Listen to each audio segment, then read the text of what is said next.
This is the Prudential Halftime Report, brought to you by Prudential, bringing strength and stability to America's families through insurance, healthcare, real estate, and financial services. It's halftime at the Forum with the Lakers leading the Bulls 57-53. Michael Jordan leads all scorers with 22. Shaquille O'Neal has 15 for the Lakers. Hi, everybody. Hannah Storm along with John Spider Sally and Peter Vesey, and we'll hear from them shortly. First, Lakers phenom Kobe Bryant, just 19 years old. He's been voted by the fans to start in next Sunday's All-Star game, making him the youngest player in NBA All-Star history. Bob Costas spoke with the Lakers' second-year sensation. A week from now, you'll be introduced not just as an All-Star, but at age 19, the youngest starting All-Star ever. This is a big national coming-out party for Kobe Bryant. The stage is set, Madison Square Garden. Now, I've never fully played the game there ever before. I just heard stories about it, and I can't wait to get out there, hear the introductions right out there on the court. And New York City is going to be bananas, but that's what I'm looking forward to. You see similarities in his game as well as my game, and I think if he maintains a certain mental approach, he can become a great professional basketball player. All these Michael Jordan comparisons, very flattering, obviously. Would you agree with this, though, that even if it's possible to imagine a player somehow as good as Michael Jordan, the circumstances will never be the same. So there'll be a first Kobe Bryant, a first Grant Hill, but there will not be another Michael Jordan. Yeah, that's exactly what I'm trying to get at, what I want people to understand. You know, when Dr. J was retiring, Michael came into the league, people were comparing Mike with Dr. J. People always make comparisons, but it's up to the own individual throughout the years who's going to create his own identity. We've got a little show going on here between number 23 and number 8. When you played against Jordan in December in Chicago, great game. You had 33, he had 36, and there was conversation going on. What was that conversation like? We were just talking about a couple moves. We get a chance to go up against one of the best basketball players that ever played this game. Learn, and most importantly, compete. Was he helpful?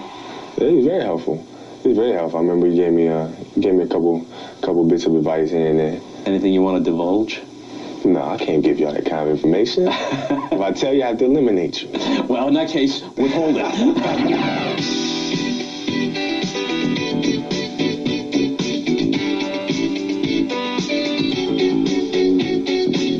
Kobe, how old were you when you were first able to beat your dad one-on-one? 14. 14? 14, that was the first time I ever beat him.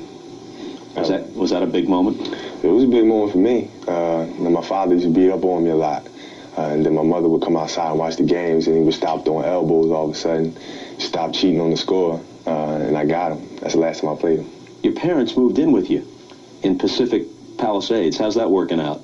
Oh, it's great. It's beautiful. I have my parents there with me. They're my backbone. And it's been like this for 19 years. So I didn't see any reason to change it simply because I made the jump to go to the NBA. I don't mean to oversimplify things, but it seems like you're able to walk the line between what remains of your youth and still enjoying it and viewing yourself as a kid to the extent that that's appropriate, but also step up into the NBA and take care of yourself. You're comfortable with 1 foot in the water and 1 foot out, huh? I mean, I am 19. I'm very, very young.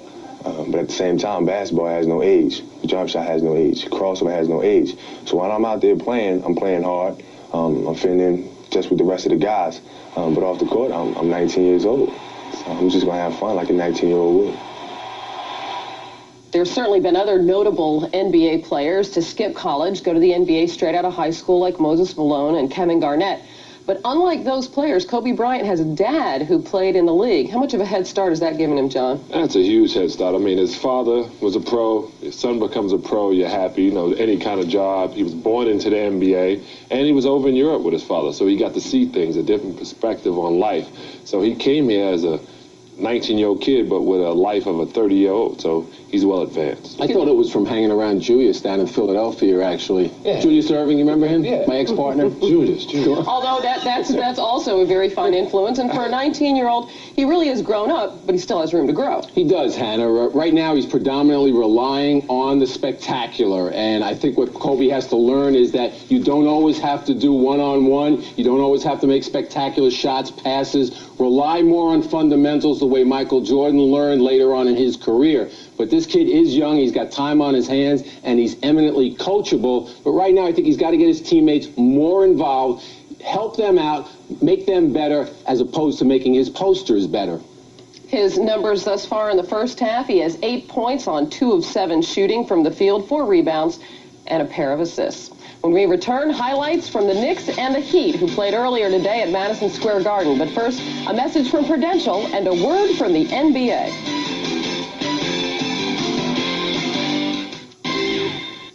Welcome back. In the early game today, the New York Knicks snapped a 3-game losing streak and beat their bitter rivals, the Miami Heat, 89-83. This after losing to the Heat in a 4-point game Wednesday night in Miami. These two teams do not like each other. Second quarter, off the drive by Larry Johnson, Alonzo Mourning with a flagrant foul, and LJ takes exception. Pushing, shoving, no punches thrown, no ejections, but offsetting technical fouls. Meanwhile, P.J. Brown, waiting to report into the game at the scorer's table, made his way onto the court in support of his teammate. The league will look at the tape and is likely to issue a 1-game suspension of Brown. Larry Johnson had his best game as a New York Knicks, scoring New York's first 11 points in the fourth quarter. He finished with 35. Again, the final 89-83. So Larry Johnson has a huge game for New York, a Knick career high for him today. And here's what Peter Vesey said about LJ during NBA Showtime earlier today. Larry Johnson, on the other hand, has proved that he's lost his game. Basically, he's not the same player that he was as a Hornet before he was operated on. He's had that back problem. He doesn't have any liftoff anymore. You know, Peter, didn't you also say he was a shell of his former self? I don't know, something like that? Do you remember when Charles Barkley said he was misquoted in his own autobiography? Right. Well, actually, what I said he was a swell guy himself and would score at least 35 today. No, but you got to give him credit. I wish I had motivated him earlier in his Knick career, and he would have had 35 long before this. But this was his season high. What I liked about his game was he attacked the contact. He was pursuing contact instead of avoiding it, and I think that's the key to his game. I'll tell you, Hannah, I'm glad to see that he's finally making a late run to be invited to that 2-ball competition at the All-Star game. He needed to step up. He did, but I'm going to agree with my man Pete, since he's my partner. Really? And he really doesn't have that much lift. He didn't dunk. He had very soft layups, even though he lifted the ball to 35 points, and you're wrong. And he demanded respect from his teammates and sports writers all over America. But remember, LJ, you're only as good as your last game, and tomorrow is yesterday's news. Okay, meanwhile, the New York Knicks all hit their free throws down the stretch, 10 straight. That helped as well. They pull within 2 games of the Heat in the Atlantic. Now, one other afternoon game today in Minnesota. The T-Wolves lead the Milwaukee Bucks 60-47. Glenn Robinson and Kevin Garnett each have 12 points. And a quick golf note. The Pebble Beach National Pro-Am has been suspended for the day due to heavy rains in Northern California. They hope to have it concluded tomorrow. The next stop on the PGA Tour is next weekend's Buick Invitational, and a late entry to the field is Tiger Woods. We'll have full coverage next Saturday and Sunday. In golfing terms, Michael Jordan still has the back 9 to play. His Bulls trail the Lakers by 4. We'll send you back to the Forum for the second half right after these messages from your local station. This has been the Prudential Halftime Report, brought to you by Prudential, bringing strength and stability to America's families through insurance, healthcare, real estate, and financial services.